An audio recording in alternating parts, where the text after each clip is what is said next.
Welcome everyone to today's webinar, when depression is not the only concern for young people. Thanks very much for joining us, and it'll be presented by Mark Phelan. Just before we start, I'd like to begin by acknowledging the traditional owners of the land on which we meet today, and I'd also like to pay my respects to elders past and present. And I'm the moderator for today's webinar. I'm Alex Parker, and I'm a research fellow and a psychologist here at Orygen, the National Centre of Excellence in Youth Mental Health. And I'll just take you through, before I introduce Mark, just a couple of things about the background in case you haven't joined us for one of our webinars before. So just to let you know that the webinar will be recorded and it will be available later at Orygen's website on the campus part of our website. So that's where you can find information on the upcoming and also on the existing webinars. And if you haven't used the GoToWebinar control panel before, you can see that you can send in a written question or comment down when you go look at the questions part of the tab on the right. And Mark will be available to respond to selected questions either during the webinar perhaps, or also we might collate them and address them at the end of the webinar. We'll see how things go in terms of what burning questions you have as he presents. But that brings me to, it's my absolute pleasure to introduce Mark Phelan, who's going to present for us today. So he's a consultant psychiatrist at Orygen Youth Health, and he works with a team of clinicians in the Youth Mood Clinic, which assesses and manages young people with severe mood and anxiety disorders. And Mark has also been working on his research, predominantly finalising his PhD, but his research focuses include a study on the longitudinal course of depression in young people, and also looking at the development of effective treatments for depression in this age group as well. Mark completed his medical degree at the University of Melbourne, and he trained in psychiatry in Sydney and in Melbourne. And as I mentioned, he's just in those final writing up stages of his PhD, and I believe today he's going to present some of the results from that as he talks to us about depression and comorbidity. So I'd really like to welcome Mark, and as I mentioned, if you've got any questions, type them into that questions box as we go. And if we get the chance to address them throughout the webinar, we will. Otherwise, we'll spend some time doing some Q&A at the end. Thanks very much.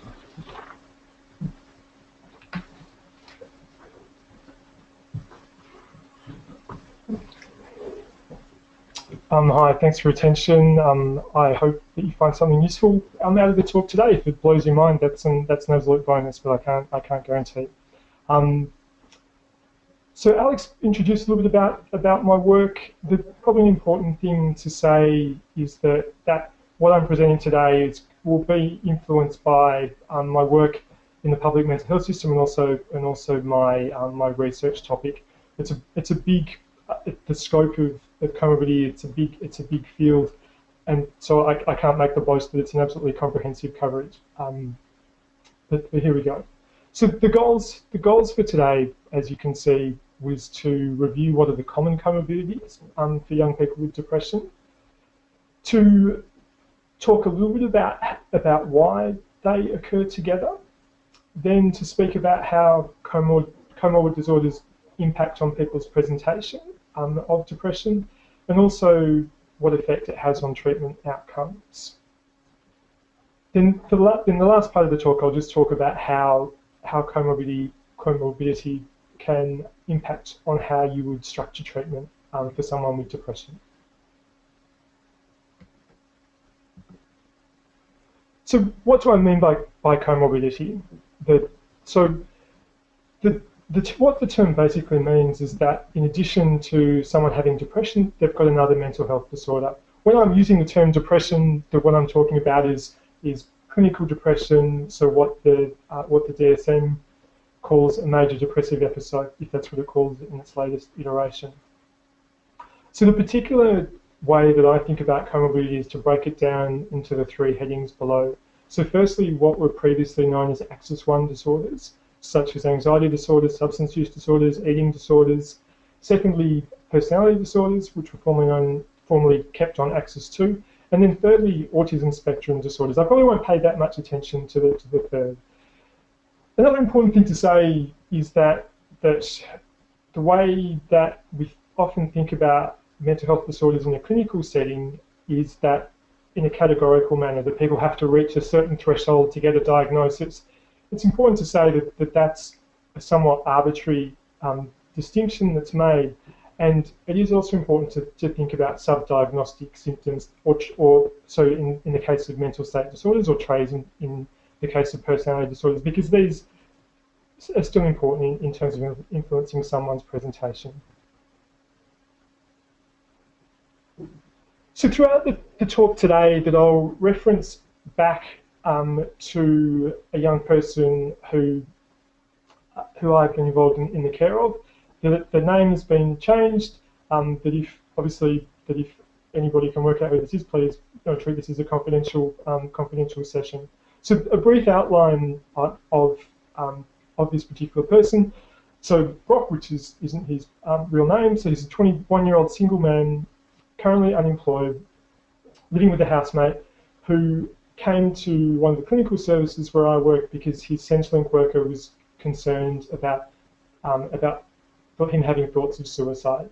And this was in the context of him having depressive symptoms over the preceding 6 months, as well as what looked like symptoms of social anxiety and cannabis dependence. So I'll be coming back to Brock over the course of the presentation. So the first segment of the talk, I'm going to talk a little bit about the rates of comorbidity in young people with depression. The current slide in front of you, what it describes is 12 clinical samples of young people with depression and the rates of comorbidity that they have. An important thing to say is that in clinical studies of young people, typically until recently, that they were children and adolescents. So with adolescents typically cutting out at an age of 18. Whereas the services that I work in, and I think an increasing area of focus is thinking about people in the youth range, so from 15 to 25. So that it means that the statistics probably aren't an exact replication of what we'd see in a clinical service.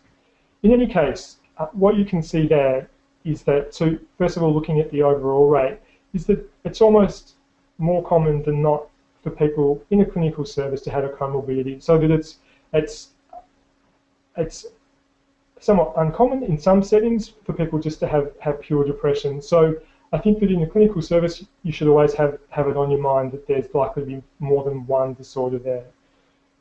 As far as which disorders are most common, that you can see there that anxiety disorders, so between a rate of 25 up to above 70% of young people have a comorbid anxiety disorder.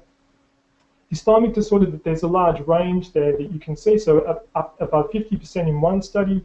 And what that was a study of younger people, and it seems that there's a high proportion of younger people with that disorder. Also listed there are substance use disorders and behavioural disorders, and so both of those ranging from above 10 to close to 50% as well. So they're the most common of the comorbidities. Not to say that there aren't other comorbidities there, and certainly that eating disorders are another important comorbidity. As can be seen on the next slide, anxiety disorders are a large group. What I've listed there are just what are the most common among the anxiety disorders that are seen in clinical services together with depression. So generalized anxiety, social phobia, and panic disorder. Not to say that the other disorders aren't there, but they're the most common. In terms of substance use disorders in this age range, so cannabis and alcohol being the most common. The behavioural disorders, what this reveals is really the skew towards the younger samples in the clinical studies. So with oppositional defiant disorder being really a childhood disorder, and in most cases the behavioural disorders are clustered with conduct disorders, so a combined rate of 10 to 40%. So in the Orygen sample, which I've been working on as part of my PhD, but we had a rate of around 20% of people with a conduct disorder diagnosis. In the other studies where conduct disorder has been looked at alone, rates of 7 to 15%. Then with eating disorders, there are only 2 studies that have looked at this, so looking at rates of 4 and 10%. So personality disorders are another extremely important consideration in a young person with depression. What you can see there is that while there were 12 clinical samples looking at mental state disorder or axis 1 comorbidities, that there, as far as I can find, only 3 clinical samples that have looked at personality disorders in young people. I imagine that many of you are aware of there being some debate about how appropriate it is to make a personality disorder diagnosis in young people.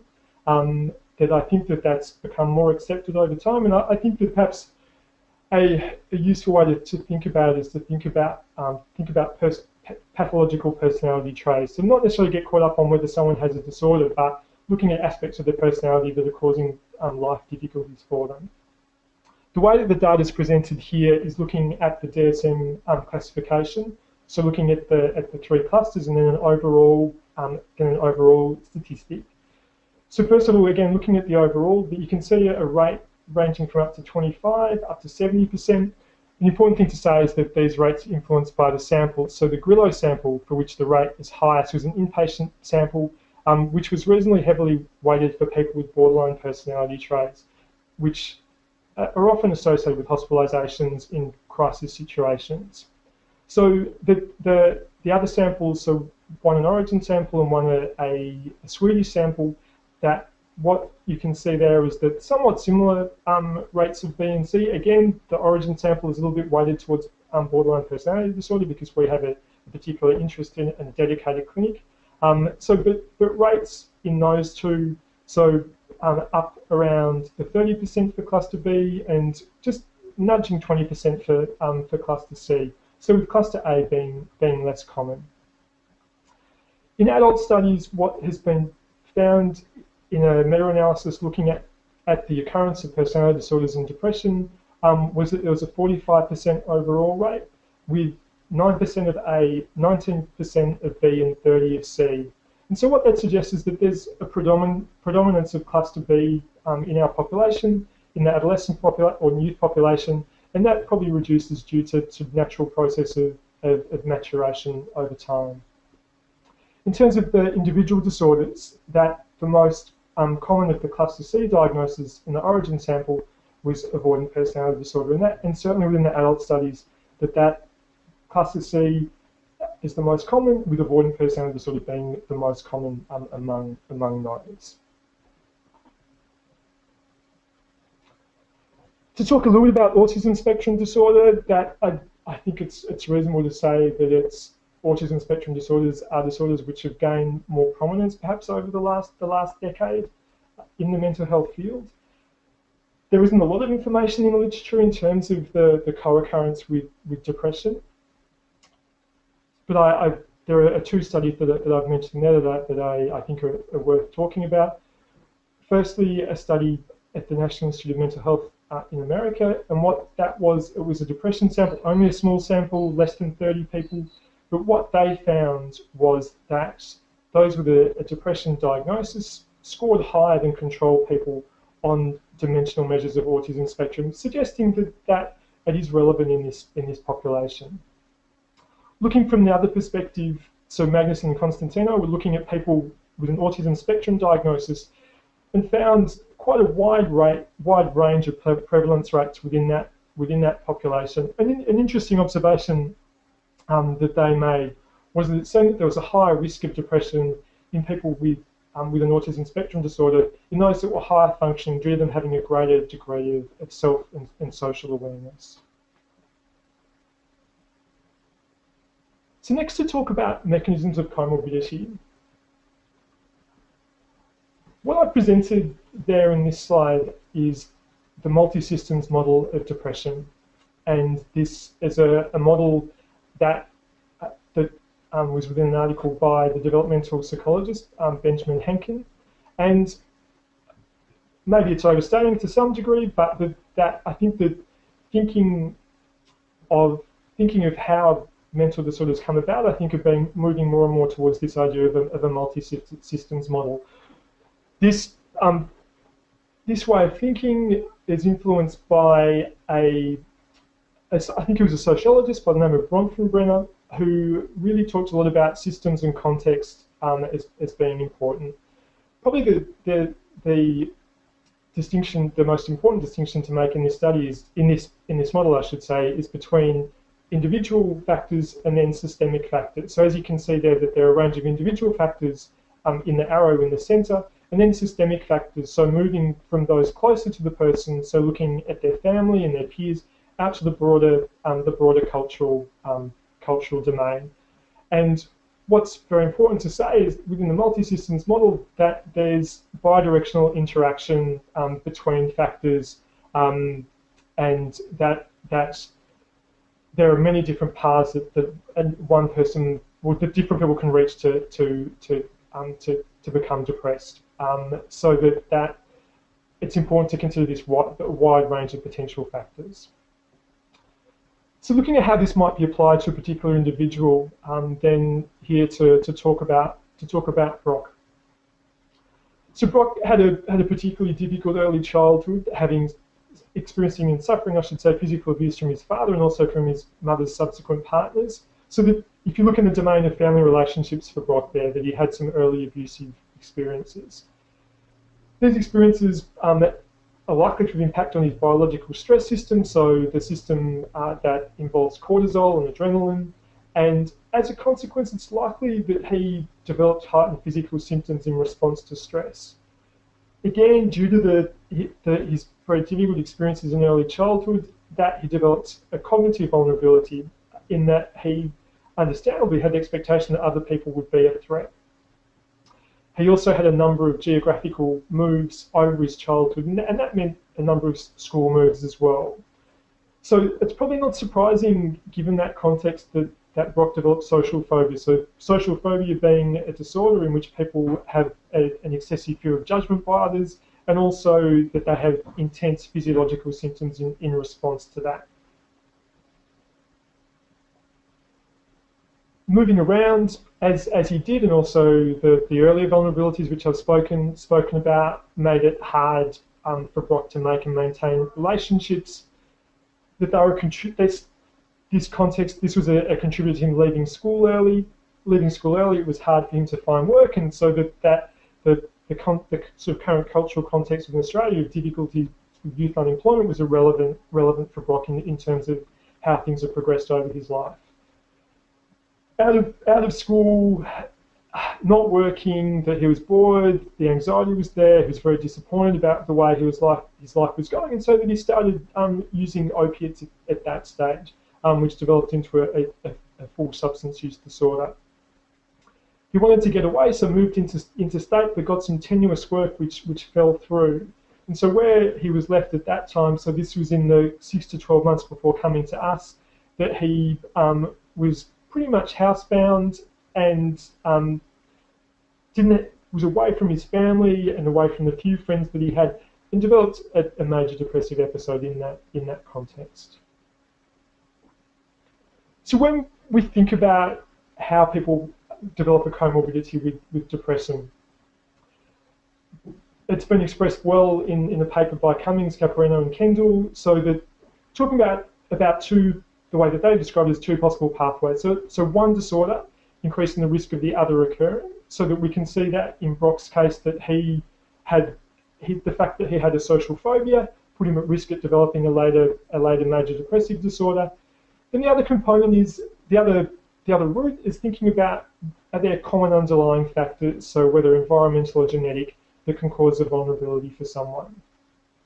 I think thinking about Brock as well, that the way that I think that it makes sense is that he had a number of risk factors which in themselves cause some problems, or mediating factors. Some of these led to disorders, then the disorders create their own problems which can lead to further disorders. So then to talk about in a little bit more detail about what has been proposed from the scientific community about what are the mediators. So in this section, I'm really talking about where people have another either mental state disorder or personality disorder, and how a person might move, what's the process by which a person might move from one to the other. So first of all, talking about someone that has an anxiety disorder, so looking at neural activation, which is within the individual area, as presented in Hankins' model, that a theory developed by some of my co-workers here at Orygen was that if someone has social anxiety, then by its nature that they're avoidant, so they don't have much opportunity to be involved in behaviours from which they might get some rewards.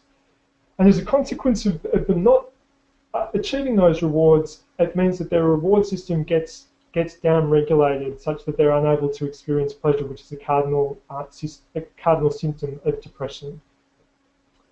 Again, in the neural activation field, that there's a theory about why people with substance use go on to develop depression.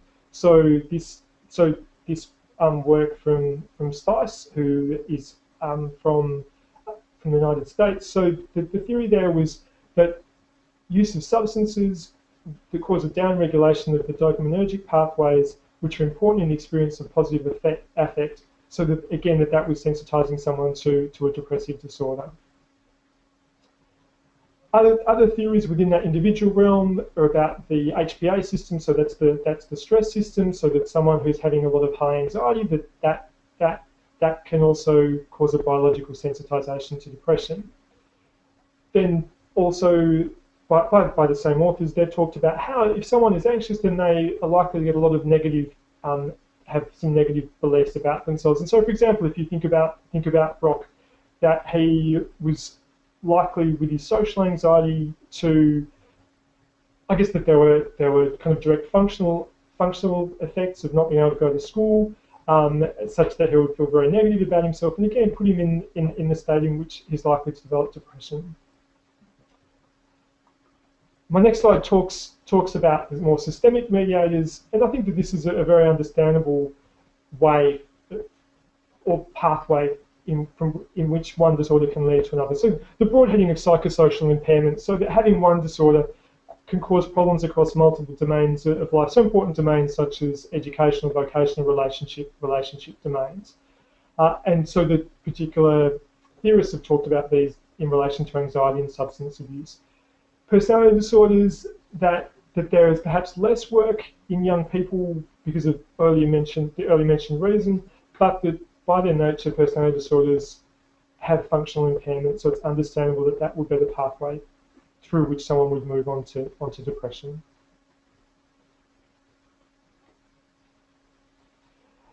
And this is then, so the last few slides I've been talking about what would be the mediating factors moving from one disorder to another.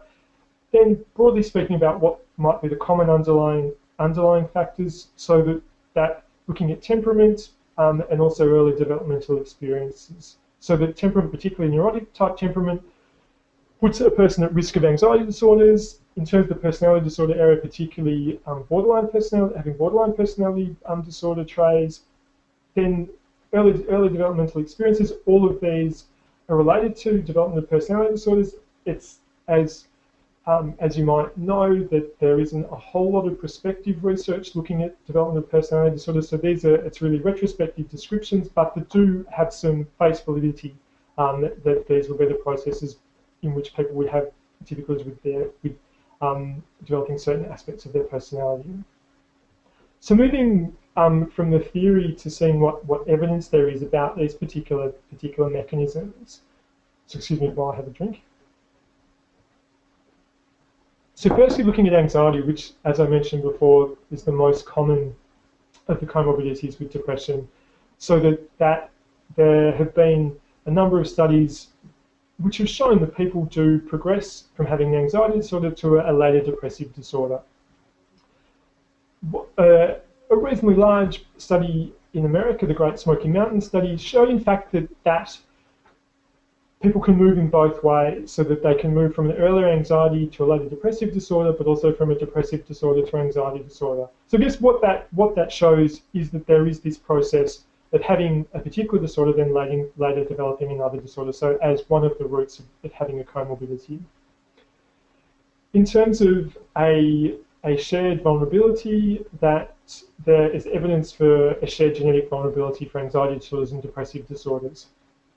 So the article that I've referenced there by Waschuk talks about the potential ways in which this vulnerability comes across. So whether the vulnerability is through a particular internalizing dimension, which is looking at disorders like depression and anxiety, whether that there are two separate parts of that, so looking at the fear and distress disorders, or whether people inherit a genetic risk for particular disorders, but that there's just some crossover between those, such that there is an increased risk for having both of them. Looking at behavioural and substance use disorders, again, there is evidence of a progression in prospective studies. So the studies listed there are, again, American studies that have shown that there is an association between a substance abuse disorder in the mid to late teens and then a diagnosis of depression not that far afterwards.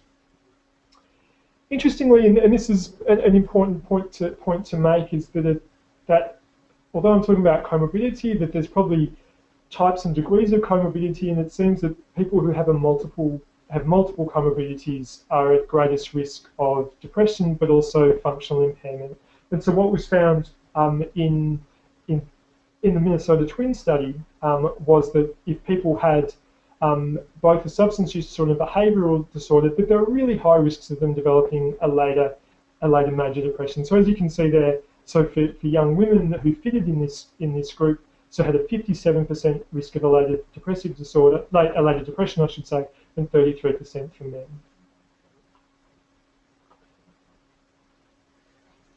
In the area of personality disorders, there's little prospective research. What there is, so this study is the Children in the Community study in America, and it also showed a prospective relationship between having a personality disorder, so at age 14 or 16 with a later mood disorder. So the odds ratio there is that comparing someone without a personality disorder, how more likely someone with a personality disorder is to have a later mood disorder.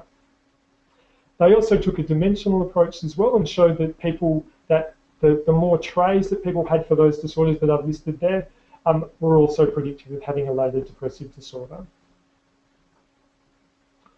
So now to talk about the impact of comorbidity with depression in young people. One thing to say that I was somewhat surprised about in preparing for this talk is that there isn't a whole lot of information out there about how comorbidity affects people's presentation, and that the information that I could find was really looking more at community studies. And so for people for whom that distinction is not that clear, community studies are studies that aren't looking at people who are in treatment, but just looking at the broad community and people that have those disorders within the community. It may be that they're receiving treatment, but it may be that they're not.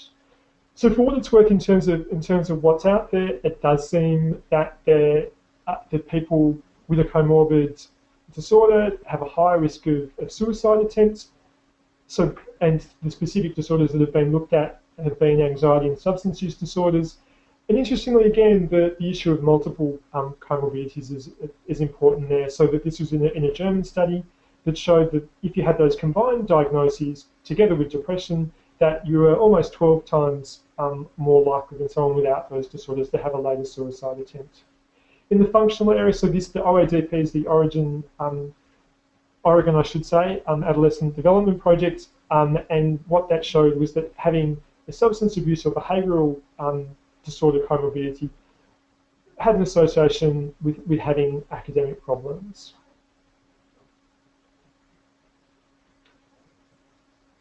So another important question to ask is then, if someone has a comorbid disorder, how might that impact on treatment? So there aren't a large number of studies that have asked this question. So in this recent review, that there were 5 of 13 studies looking at psychological treatments of depression in young people, looked at how comorbidity influenced treatment. As you can see there, the general comorbidity factor didn't seem to make a difference, nor dysthymic disorder, nor behavioural disorder, but that anxiety disorders seem to predict people having a worse outcome. This was another review which was looking at combination treatment, which in the recent number of years that people might be familiar with, the TAD study, the ADAPT study, and the TORDIA study have all had people with comorbidities. And what that they found was that people with a comorbidity did have poorer outcomes overall, but the disruptive behaviour disorders weren't predictive. So, but again, anxiety disorders seem to be, of the comorbidities, the most predictive of having a poor outcome. Within the Tordia study, so that people having multiple comorbidities had a particularly poor outcome. So this is my area of particular interest within my PhD, is looking at the longitudinal course of depression. So this is not the kind of short term, which is typically looked at in treatment studies, which often only go out to 12 weeks, but really looking at the period up to recovery from the presenting episode, but also out over the longer period of time, and looking also at recurrence. The most common parameters that have been looked at in studies looking at longitudinal course of depression are episode duration and recurrence. So looking there at, these are again the small number of clinical studies in longitudinal studies in young people, so among the 12 that I had mentioned earlier. So that, as you can see there, with regard to episode duration, that it seems that none of the disorders are really particularly predictive. So when I had -4 there, what that means is out of the 4 studies that have looked at it, none of them have found an association with having that comorbidity and having a longer duration of episode. That said, a general comorbidity does seem to make a difference in the one study that was looked at. In terms of recurrence, it's really a similar story. There being a handful of studies that have found that some of the disorders, having some of the disorders, is predictive of having a recurrence over the course, the length of that study. So then looking at personality pathology, again, a small number of studies have looked at this. So the first of those listed there is the Carlson study, the Swedish study. It found that that people who had a personality disorder were more likely to have a recurrence. In fact, I think I put that wrong in the slide. I think that what it should be there is that people were more likely to have a recurrence rather than it to be related to episode duration. So any personality disorder meant that people had a greater risk of recurrence in the relatively short 12 months duration of that study. And that there's also some evidence about personality disorder or personality disorder traits increasing the risk of recurrence. So that, as you can see there, so evidence for a dimensional measure of borderline personality of cluster B, looking at the overall load of personality pathology, so looking at a mean trace score. The other interesting way that the Craighead and Sheets group and Hart group looked at relapse risk was looking at the particular way that trays clustered together within their population, and found that these, so rather than looking at individual disorders, which they did, but that they found that in fact trying to look at what were the most powerful cluster of trays that predicted recurrence. So these being interpersonal hypersensitivity, which is something that we'd see particularly in people with borderline personality traits, but also antisocial conduct and social anxiety as being the sort of headings for traits that seem more predictive of recurrence. More and more in research, people are taking an interest in functioning, not just at symptom measures. So, but there are a very small number of studies that have looked at this historically. Excuse me. So this is Fonbon, which is a study from England, I think from the Cambridge area.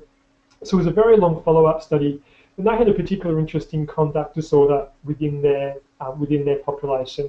And what they found was that conduct disorder was predictive in 2 ways. So one, on a particular instrument, the adult personality function assessment, so it was predictive of poorer personality function as measured by that instrument, but also on the range of demographic measures listed there, the conduct disorder was predictive of people having a less positive outcome on those measures.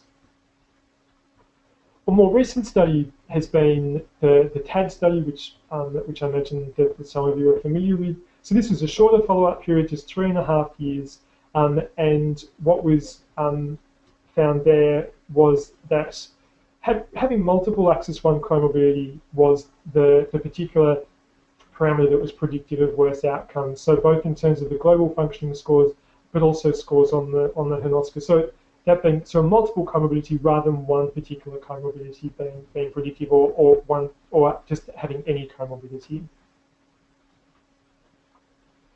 So then to talk a little bit about my study, I won't talk too much about it. What we did was followed up people that were treated with depression here at Orygen between 5 and 15 years ago, and then retrospectively looked at the longitudinal course of their symptoms over that period and also their functioning over that period. The particular parameters that we were interested in was looking at the episode duration. So what I have presented under there is that what we found to be predictive of episode duration. So maybe somewhat differently to the earlier studies, that we did find that having a mental state disorder was predictive of a longer episode duration. Similarly, well, no, I shouldn't say that, because the earlier studies were more about recurrence. So that maybe kind of distinctly that we found that a range of personality measures, so having a cluster B personality disorder, but also some dimensional measures, both on cluster B and C and an overall score, were predictive of how long someone's episode of depression was. Within that list that I've got anxiety disorder and SOFAS, which is a global functional measure, I've got those underlined. And the reason for that is that within a multivariate analysis, so that's an analysis in which the effect of other potential predictors were controlled, it was found that SOFAS and anxiety disorder were predictive of the episode duration. So what that means is that they're the most powerful of the predictors. The other way that we looked at the course of depression was looking at the proportion of follow-up period that people were depressed, so that typically people had a number of episodes over the follow-up period. So the recurrence rate within our study was around 85%, so that probably not surprisingly, when we looked at recurrence, that there wasn't that much that was predictive, because that there was such a large group given that duration of time. And that's really what has been found with depression, is that the long enough you go, that you probably get to around a 75%, 85% rate, and it doesn't get any higher of that. Some people won't have a recurrence, but a large proportion will. So what we found there, looking at baseline measures to see what predicted how long people would be depressed over the follow-up period, it looks somewhat similar to what I had down there for episode duration. So anxiety disorders coming out again, both a categorical and dimensional personality disorder trait measures, and SOFAS, with the strongest there being having a cluster B personality disorder and also the SOFAS measure. So, and it makes sense that personality disorders are more an enduring characteristic, so perhaps it makes more sense that they'll be more predictive of how things will be over the longer term. Obviously, it's an important point to make, which I think is an optimistic message coming from recent treatment literature, is that people who have a personality disorder, it's most often that they get better over a lifetime, but that perhaps the 5 to 15 years isn't enough to see a major improvement in the personality. But certainly, plenty of people had the degree of traits moved in a positive direction. We're also interested as well in what happened over the follow-up period, because obviously 5 to 15 years is a long period of time. Many things can happen, and it might mean that how things were at the start of the period of time aren't that important. So what we found was that the number of Axis 1 disorders people had over the follow-up period was a strong predictor of people's outcome, and again in the multivariate analysis. So I think that that's perhaps another important take-home message, is that people over the course of time are likely to have other disorders, and that they're really important in terms of how their outcome will be. So we're interested as well in functioning, and that what we looked at cross-sectional functioning, so that was really just functioning at the point of follow-up, as well as the course of functioning. I consider time is galloping on, so I might move through this reasonably quickly just to get to the rest of the presentation. So just to pull out the highlights from this, that in terms of the baseline measures, that recurrent depression was predictive of the cross-sectional function. So what that means is so that someone who's come to us who's already had an episode of depression, suggesting that if people have a number of episodes early in life, that can affect their later trajectory. And also that in the cross-sectional measure, that life events are really significant in terms of people's functioning as well. So it's important to look at that as well, the kind of recent context and how what effect that has. In the functional course, so what we did is look at the functioning over the entire follow-up period, and then see again what were the baseline and also follow-up measures that were important there. Pulling out the highlights from there, what we found in the multivariate analysis, that the cluster C score was really important. So enduring avoidant personality features essentially had a really significant influence on people's functional course. Again, coming to us with at least a second episode of depression, and also the baseline functioning was really important. So I think that's worth highlighting too, that it's very important to pay attention to how people's functioning is when they come for treatment, and to make that a focus of treatment. In terms of the follow-up measures, probably not surprisingly, the longer or the large proportion of the period that people were depressed over the follow-up period influenced their functioning, and also how much people changed in terms of their degree of personality pathology. The baseline functional measure was still remained significant in the multivariate analysis. So with the last 10 or so minutes that I'll speak about the assessment and management of comorbidity in young people with depression. So firstly, to talk about what I see as the principles in this group, that as I'm sure that the people will remember, that it's always important to assess risk, and perhaps particularly in this group in which there are multiple problems, and it's likely that it means that they'll have a greater severity of depression and also greater impairment of functioning, which will put them at greater risk.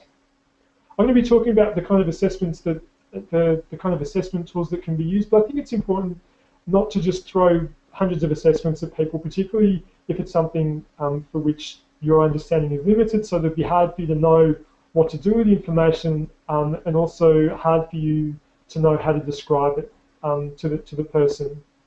And I'm conscious of the fact that that people listening to the webinar come from a variety of settings as well, and so that the types of populations of people that you see will be quite diverse. Something to remember around that issue of what makes sense or not to assess is that there's a relationship of the complexity of someone's presentation to their severity and their functional impairment, so that I think that it's likely that the people who have the most complicated problems will move into the more specialised services by nature of that. So further points to make about the principles is that there's a lot going on in someone with a comorbid disorder, and it's good to know what's going on, so that making a detailed assessment informs that treatment.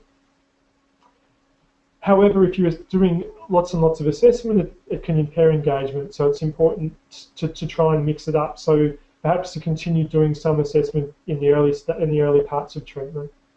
To pay attention to functioning as well. That's one of the real bottom lines about what we're doing. We want people to live satisfying lives, and to make that an important focus. And also to think about formulation, so to think about how the different disorders fit together, how they've come together over time, because it's likely that that's going to inform how you put together your treatment in a helpful way. So what I suggest is important. So I think that for mental state disorders, it's important to know diagnostic criteria, so that you can work out what disorders that people have. And I think it's also useful to have a dimensional measure so that you can monitor people's progress and don't lose sight of the different things going on. What I've listed down there are for particular common comorbidities, what are the sort of dimensional measures you could use to monitor people's progress. In terms of personality disorder traits, I think that this is what I was referring to when I was saying not to assess something if it's a little bit outside your area of knowledge. That what I think is a useful tool, if you have the knowledge to use, is the SCID2 personality questionnaire, which is just the following slide, is just to show you what it looks like. And what the process with that is that's a self-report questionnaire that goes through the different personality disorder traits, and then to confirm that they are actual at trait level, then you would do the SCID2 interview. So that process is something that requires a degree of training. As I mentioned before, it's likely that people with personality disorder or personality disorder pathology probably move towards the more specialised service because of the connection with functional impairment.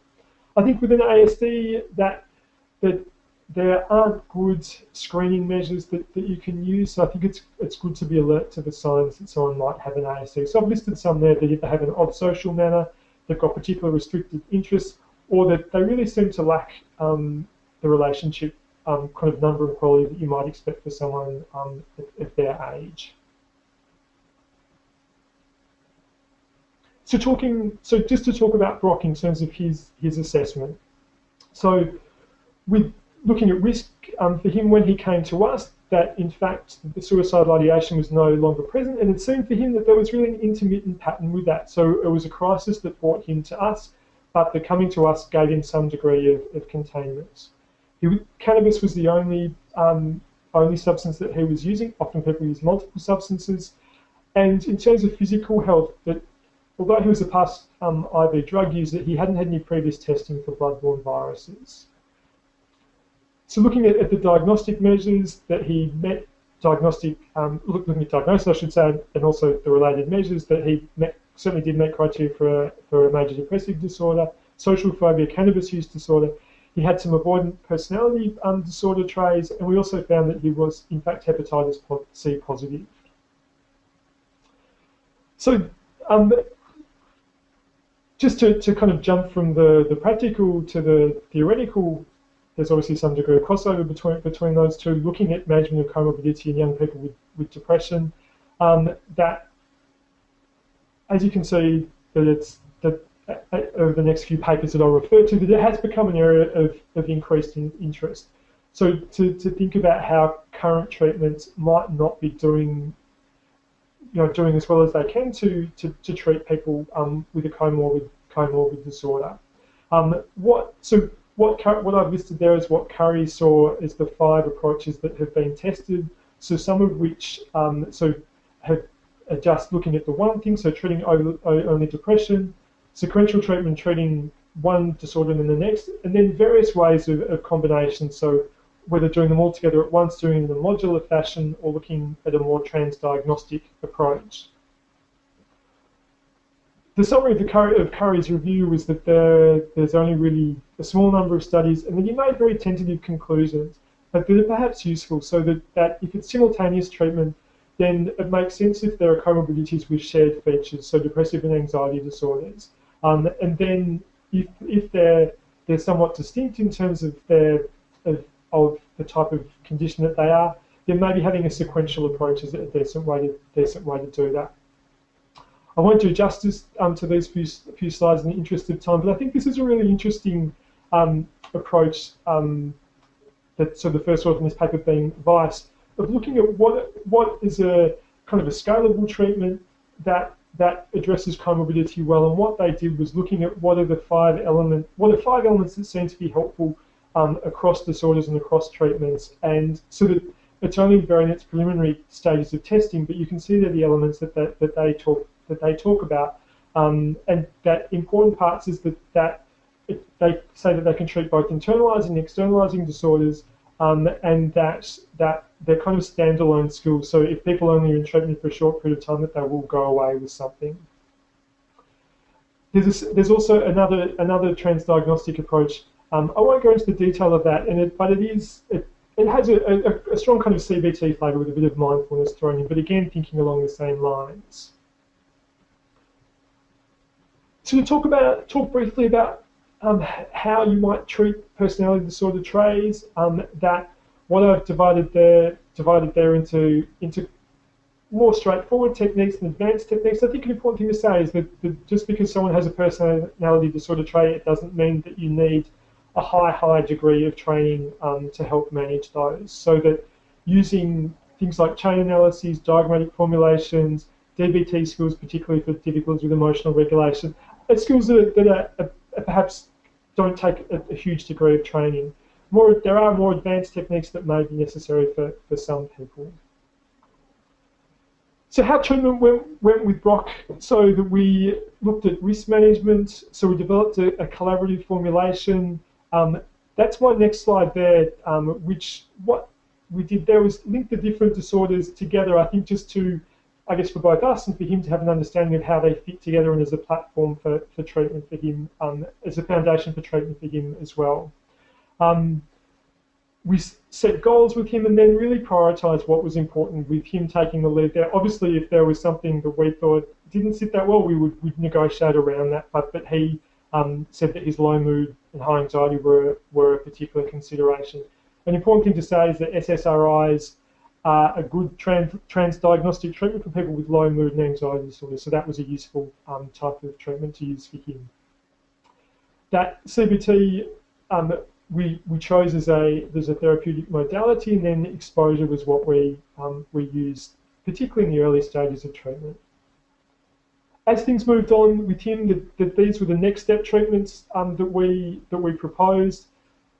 Unfortunately, what happened, and as things do, that he lost his accommodation, and that unfortunately set us into a period of crisis management. But then we've managed to get back to these other next step treatments, so that are really looking probably with a more functional orientation, so that followed looking at the symptoms. So to my final slide here, so about the principles of managing comorbidity in young people with depression. It's possible that people will need a public mental health service, particularly if there are multiple comorbidities. So it seems that that's a theme that comes through, is that the more comorbidities, probably the greater degree of dysfunction and severity of illness that someone will have. Because there's a lot going on, it's important to have a thorough assessment, but also to continue monitoring over the course of treatment so that you don't lose sight of the different aspects of someone's presentation. To try and do things collaboratively, I guess that's really an important thing to do, regardless of the treatment. But I think just to link the different problems together, so that there's a good shared understanding about what's going on. Then prioritising and sequencing interventions, so I guess not in the way that might have been referred to in that Curry paper, not about sequencing interventions according to disorder, but just sequencing interventions according to what's most important at that time.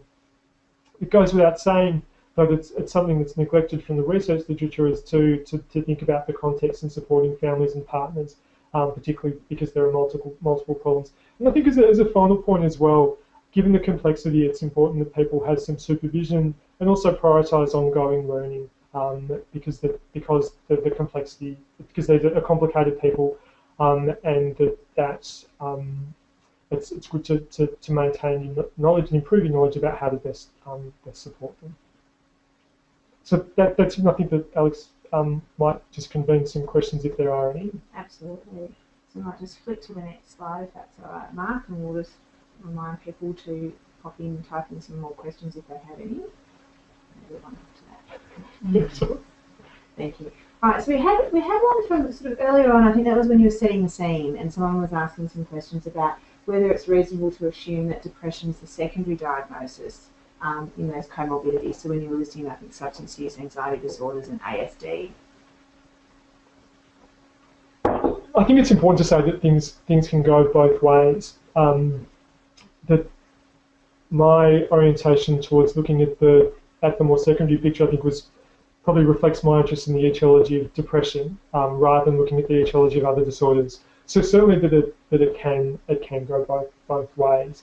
And that maybe the distinction between primary and secondary isn't that important. I think that it is useful in terms of helping people understand how the different disorders have developed, but that in terms of treatment, it's not necessarily going to direct your priority according to what order things happened in.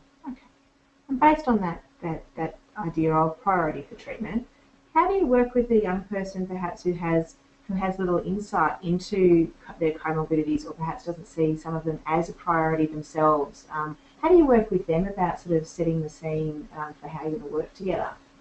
Yeah, look, but I think that one important way of addressing that is to try and come to some joint understanding of how things fit together, and that it's not going to be helpful to kind of ram what you see as your understanding down someone's throat if they don't see it that way. And obviously that if there's that kind of disconnect, then you're probably not right. There's a reasonable chance that you're not right anyway. So I think that you've got to work together to try and have a mutual understanding of what's going on.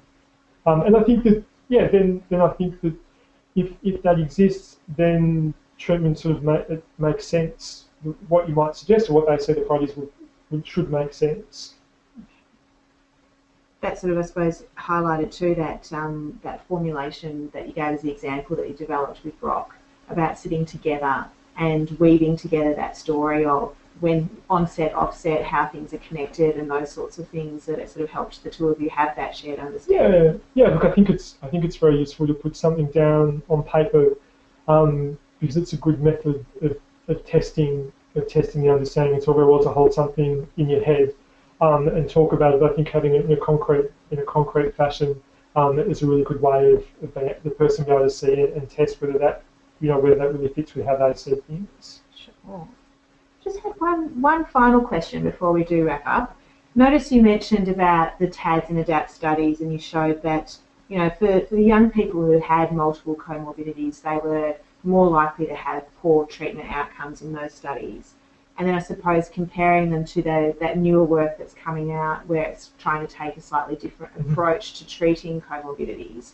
Do you think that that's, in some ways that example that focusing on, in this case, TADS and ADAPT, the primary disorder of being depression, that perhaps it wasn't inclusive enough to actually make an impact on those comorbid presentations for those young people? Yeah, no, I think that's true. I mean, to some degree, it's not that finding isn't a surprise, because it was a depression study. Yeah. And so perhaps what it shows is that if you just focus on the depression, then you may not have that much impact on the other things. And the problem is that those conditions really do affect depression, so that you do need to think about those. And hopefully it means that the transdiagnostic approaches, so that within a research setting, will have a better outcome.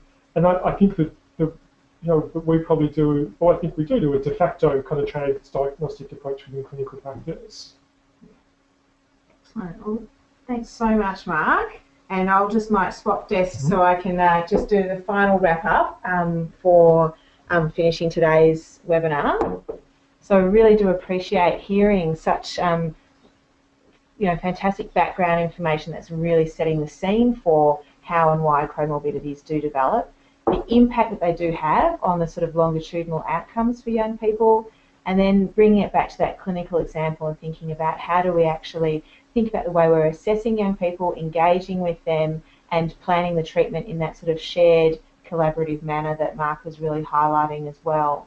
And it'll be of interest too, I suppose, with those new studies to find out how they progress with their findings over time, to see how this transdiagnostic approach may impact not only on sort of, I suppose, the disorder or disorders that may be causing the most impact, but also on the other perhaps sub-threshold presentations that young people are experiencing too.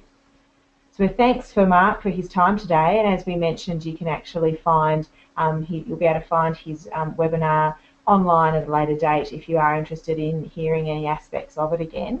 But I just would also like to remind you of additional resources that you can find.